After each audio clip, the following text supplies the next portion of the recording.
A lot of people don't know, but I spent 26 years, you heard me correctly, 26 years in the child support system.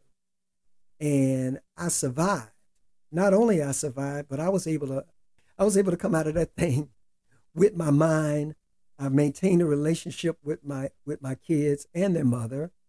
And also, I was in debt for like $15,000 at one time. I was able to eradicate all that. And also, I was able to write a book. And my book is called The 10 Commandments of Child Support, Learn from My Mistakes. And it's on Amazon. But, as a matter of fact, I wrote the book for threefold. One, I want men to know that they're not alone. Express, they don't seek counsel. They don't try to get therapy. They just suffer in silence alone. Welcome to the Sir Rod Experience. Now sit back and enjoy the ride. Education is the greatest weapon, and that's why we have Rod Patterson here with us, because he's a weapon. Ladies and gentlemen, it is my honor to introduce you to one of the nation's most exciting youth motivation speakers. He is the former creative director for So Deaf Recordings. He has one of the best-selling artist development books, The 10 Commandments of the Stage. All the way from Atlanta, Georgia, put your hands together for the Star Maker, Mr. One-Man Show, Ollie Patterson's baby boy. Give it up for Sir Rod Patterson.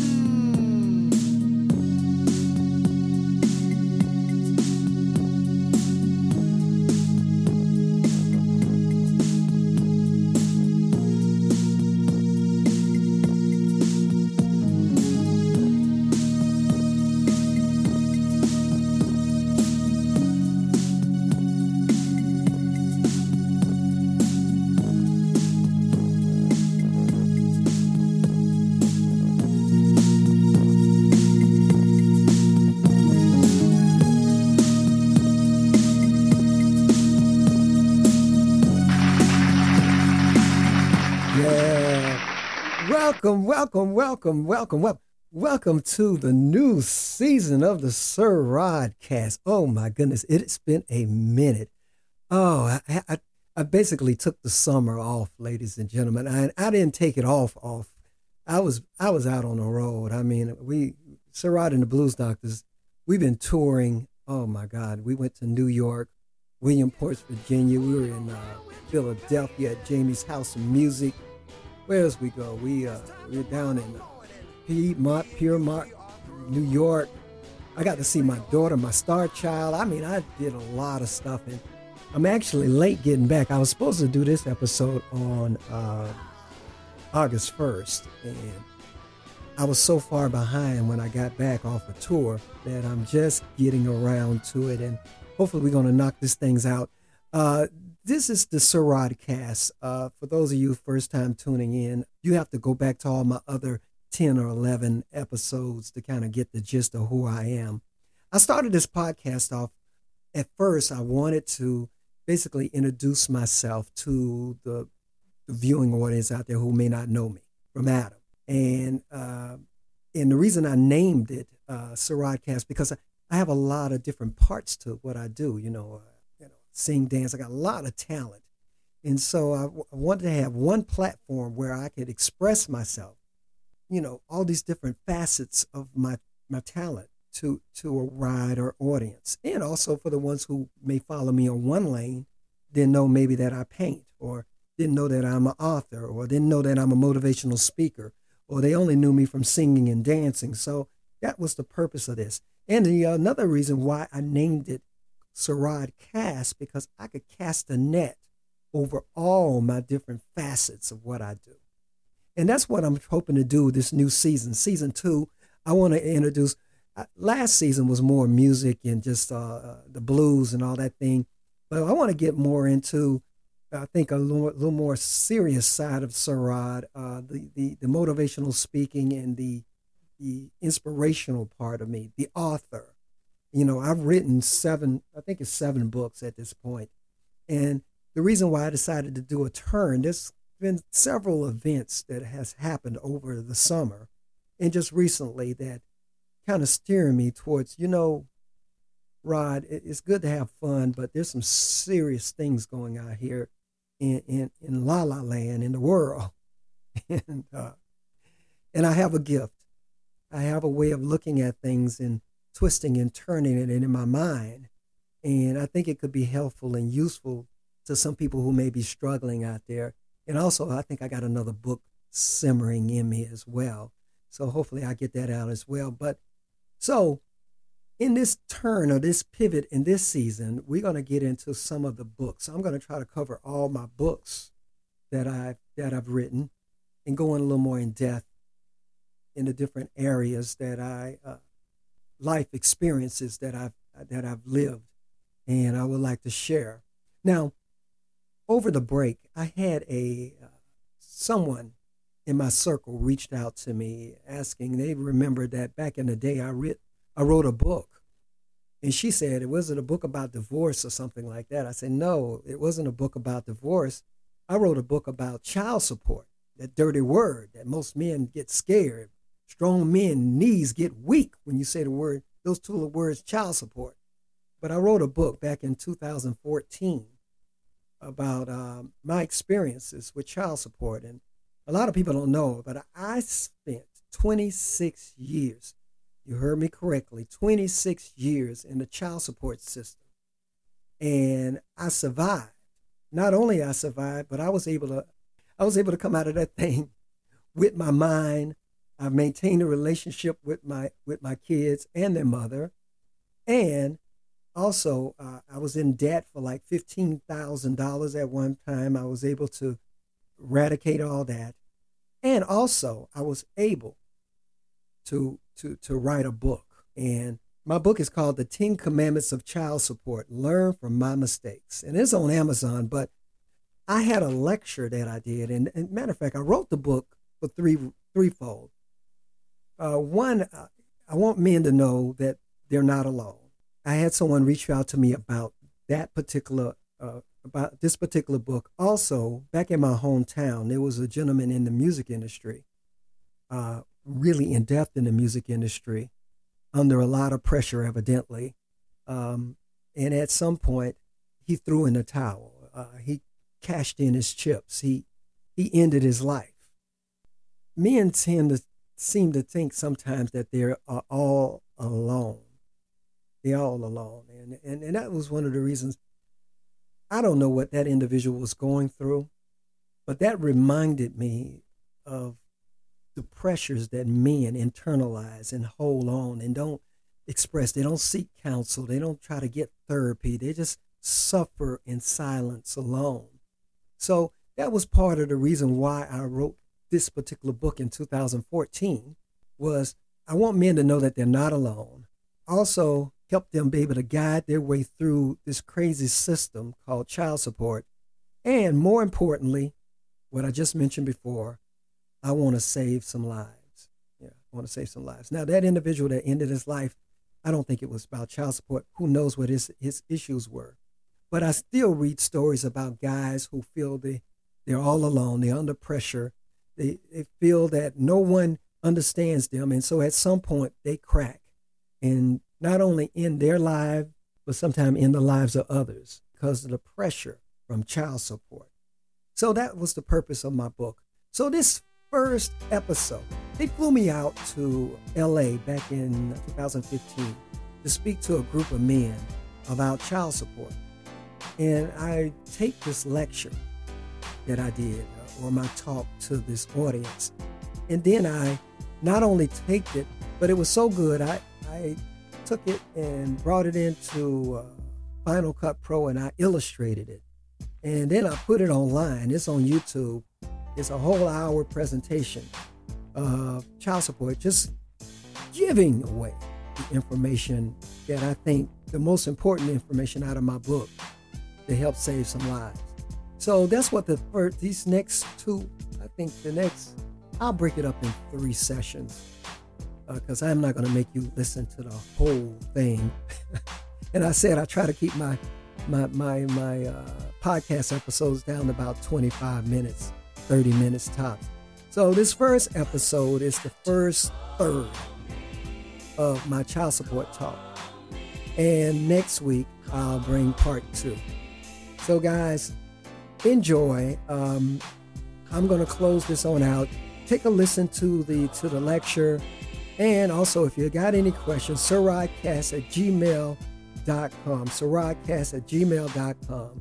You can find out more about me, or go look at some of the other episodes if you want to get more in depth on the musical side and the fun side. And if this episode happened to resonate with you, or somebody you know might be under struggle, or under pressure, or just man talk, just dealing with this system, please forward this and share it with whoever you think may need it. I want to thank you for all your time. Thank you for your attention. And most of all, I want to thank you for listening. This is the SirRodCast. Your guys be blessed. Check out the episode. I'll see you next week. Peace. Thank you.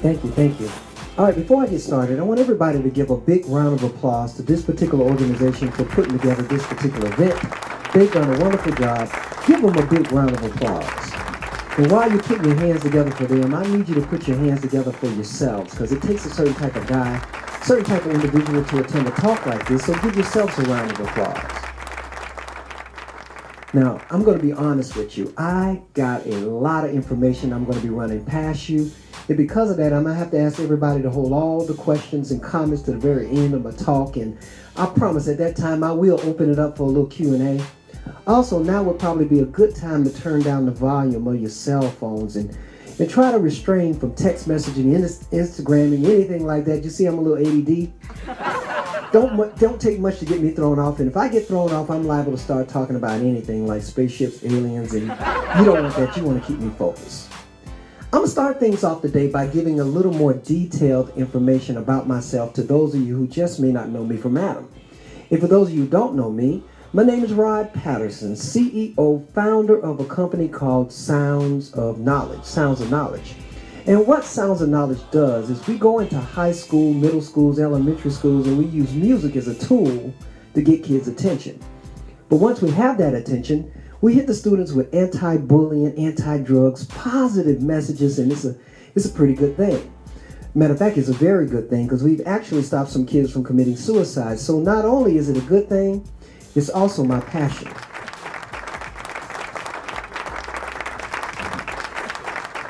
One of those positive messages that we share with the students is about the power of choice, I tell students that life is all about choice, and choices in themselves, well, now they are very serious business, because you see, just one right choice can make you a billionaire. Billion with a capital B.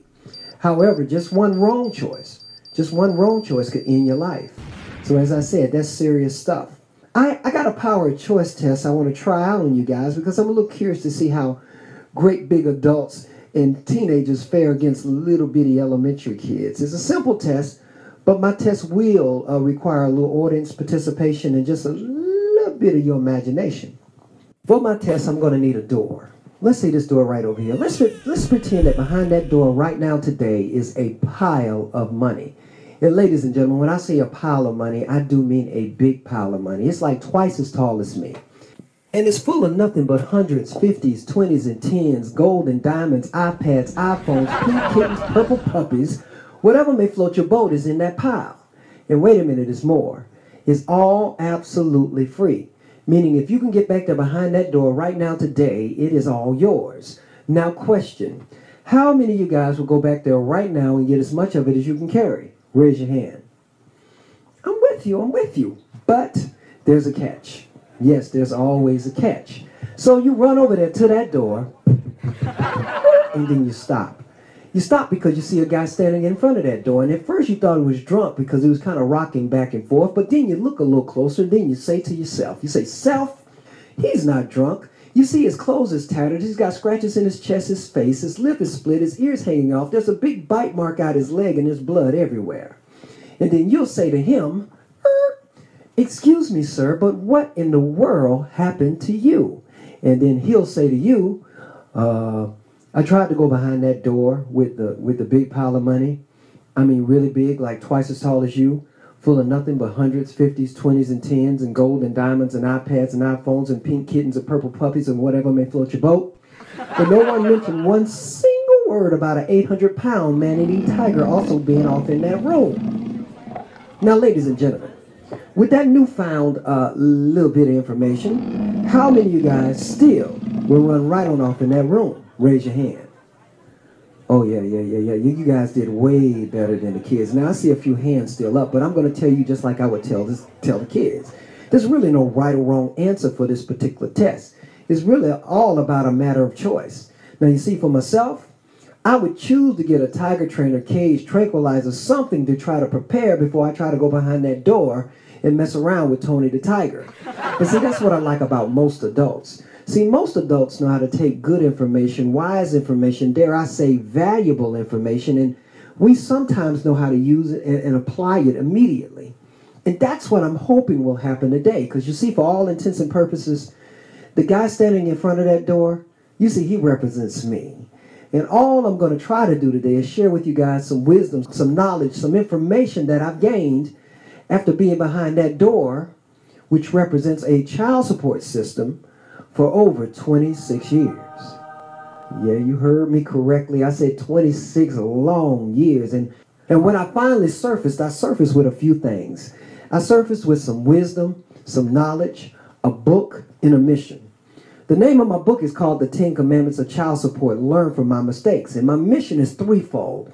You see, I want to give men and women clarity about a very confusing system that they call child support. Also, I want men to know that they're not alone.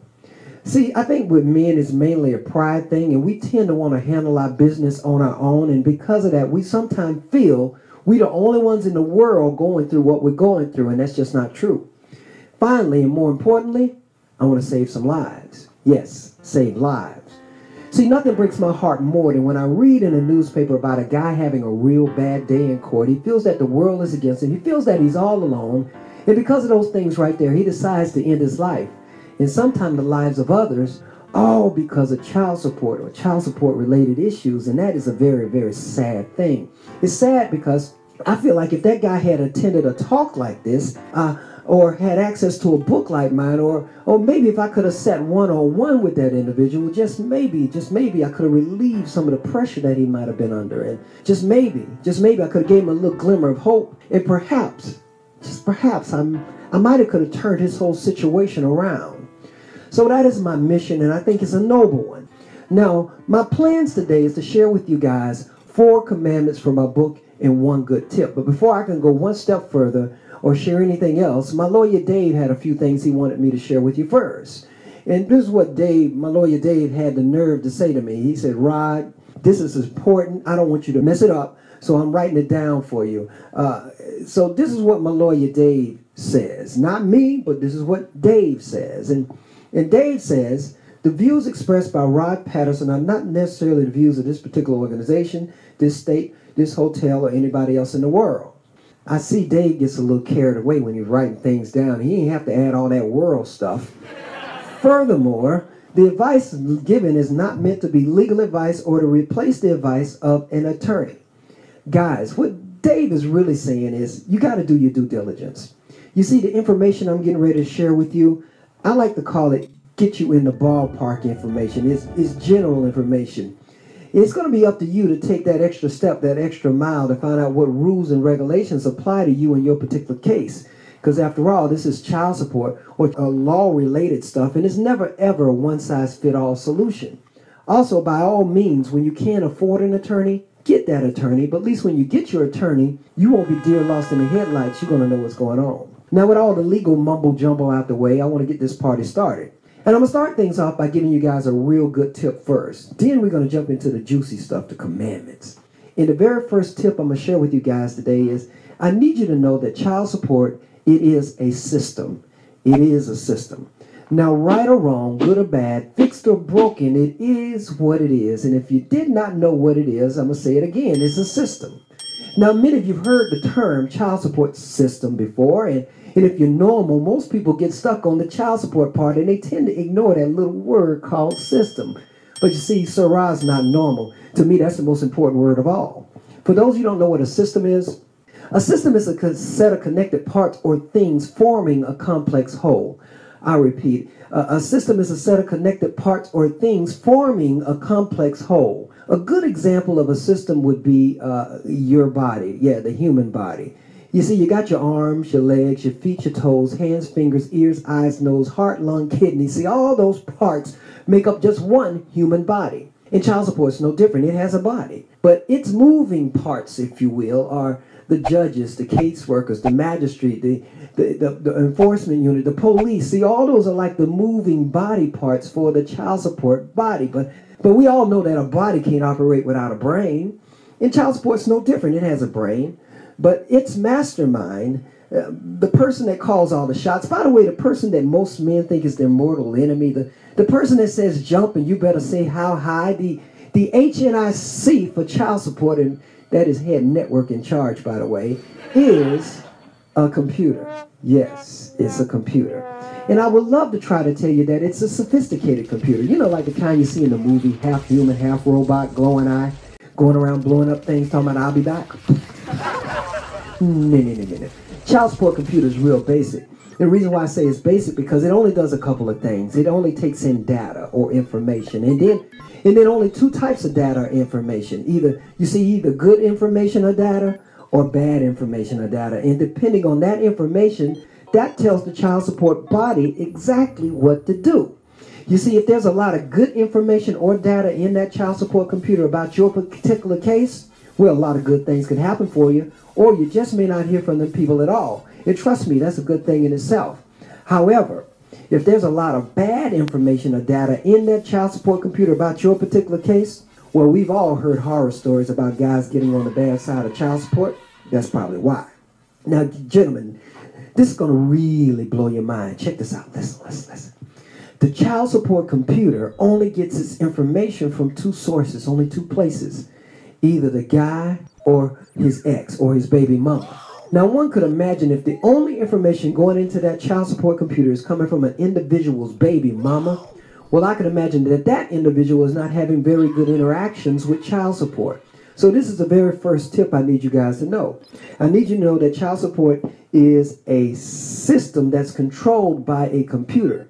And from this day forward, gentlemen, I need you to start minding the information that goes into that computer, because that information could only do two things for you. It could either help you or hurt you. That is my tip I want to share with you. Now, we get ready to jump into the good stuff, the juicy stuff, the commandments. And the very first commandment from my book, The 10 Commandments of Child Support, Learn from My Mistakes, and it just so happened to be the first commandment that's in the book, and that commandment is, thou shalt not run. Thou shalt not run. Ooh, that gives me chills every time I say that, because running was a big thing for me. You just don't...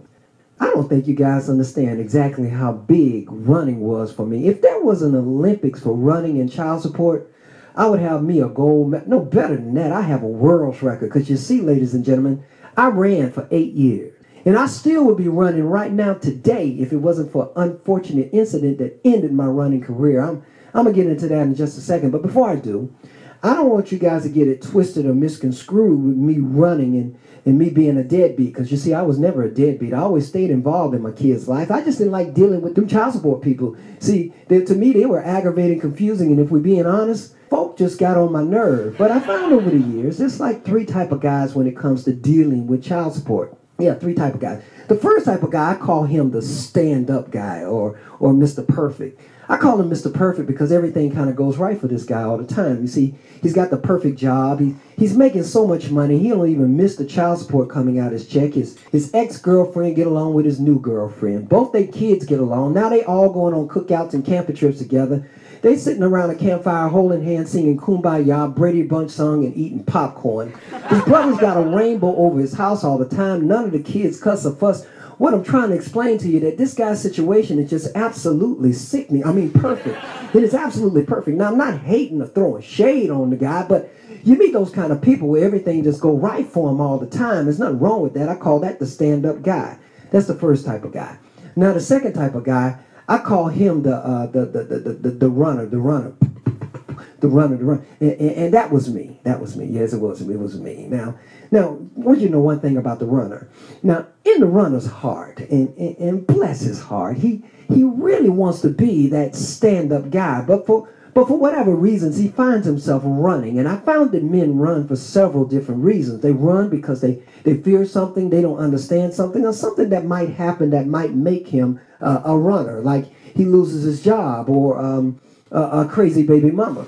Gentlemen, you'll be amazed how fast you run because of a crazy baby mama. But in his heart, and bless his heart, he really wants to be the stand-up guy. That's the second type of guy. That's the runner. That's the runner. That's the runner. Now, the third type of guy. Wow, how to explain? He's a whole nother animal, a whole nother beast. And that is the world-famous deadbeat. Yeah, the world-famous deadbeat. And you guys heard the term, the opposite of love is hate? Well, that's not true. The opposite of love is not hate. Hate is still an emotion, so it's still in the same feeling ballpark. The true opposite of love is a word called apathy. Apathy. And for those of you who don't know what apathy means, it basically means a lack of feelings, no concern, no emotions. What's the word I'm looking for? Don't care. Don't care. And that's what I want you to understand about the deadbeat. See, gentlemen, he's not fearing anything. He's not afraid of anything. This guy right here, he really don't care. And because of that guy right there, child support has come up with some real interesting systems to deal with that guy. But unfortunately, gentlemen, when we run, we look an awful lot like the deadbeat, almost like identical twins. And because of that, all the wonderful things designed for the deadbeat gets applied to the poor old runner. Things like his driver license being suspended, liens on his property, seizing his business license, even putting the poor brother in jail. Speaking of jail, I would like to explain to you what ended my running career. You see, I wrote a whole chapter about it in my book. Speaking of jail, I would like to explain to you what ended my running career. You see, I wrote a whole chapter about it in my book. The chapter's called blah, blah, blah, D's and Dow, incarceration, blah, blah, blah. I'm going to give you the short version of the story. Now, as I said, I ran for 8 years, and ladies and gentlemen, I got real good at running. I even developed some of my very own systems. But one of my more successful systems was called the break camp system. Yeah, the break camp system. And all my break camp system consisted of was me working a dead-end minimum wage job until child support would find me. Now, what I mean by find me, the day they would start garnishing my check, or should I say taking my money, I would simply break camp. You see, I would quit that job, go find another dead-end minimum wage job until child support would find me again. But see, I know it would take them about a year and a half to find me, and that would give me about a year and a half of financial breathing room, if you will. That's the first part to the break camp system. Now, the second part to my break camp system took a little more talent, a little more skill, if you will, because I knew every 2.5 years, child support was going to call me in for a meeting. But before I go into that meeting, I would get me one crisp $100 bill, and then only I would go to that meeting, because I knew at some point during that meeting, they were going to say to me, Mr. Patterson, we've been reviewing our records, and you seem to be falling behind on your child support payments. What in the world is going on with you? And then I would simply say to them, ma'am or sir, I lost my job. Wink, wink. But I got a better job lined up. Matter of fact, when I get my new job, I will be making so much money.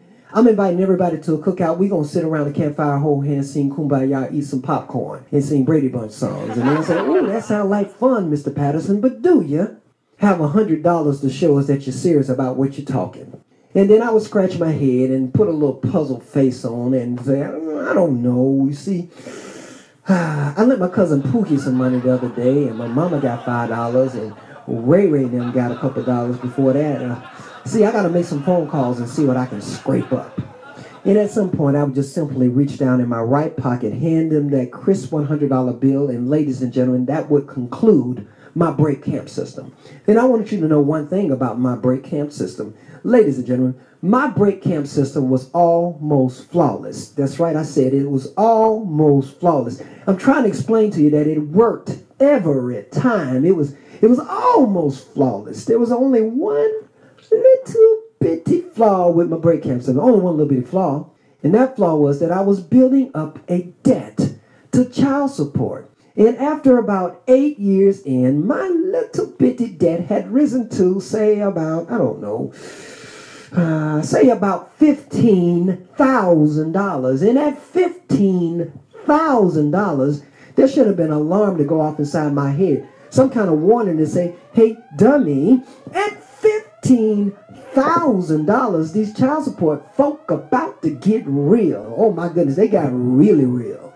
But the sad thing about it all is it got real, and everybody around me knew it got real except for me. I was a day late, dollar short. They're the last one to know. But you know, hindsight is 20/20. Looking back on it all, you know, there were 5 crystal clear red flags that it had gotten real. I just didn't see it at the time. You see, the first red flag was when they called me in that very last time, they did not call me in for a meeting. No, they called me into a hearing. Yeah, that's the first red flag. You see, all the other years it was meeting. But for some strange reason, that last time they called it a hearing. That's the first red flag. Now, the second red flag was the location of my hearing. The location of my hearing was way out in the boondocks.